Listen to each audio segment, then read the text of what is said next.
খুব প্রিয় কেউ আমাদের ভালোবেসে চিঠি পাঠালো, অথচ আমরা পড়তে জানি না। তখন আমরা কি করি?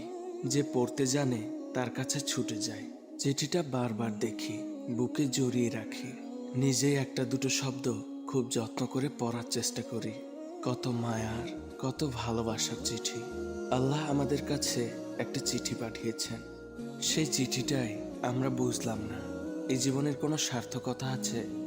আমরা পেরেশান হয়ে যাচ্ছি, হতাশ হয়ে পড়ছি, আর আল্লাহ আমাদের সান্ত্বনা দিচ্ছেন, বান্দা তুমি হতাশ হইও না, দুঃখ করো না।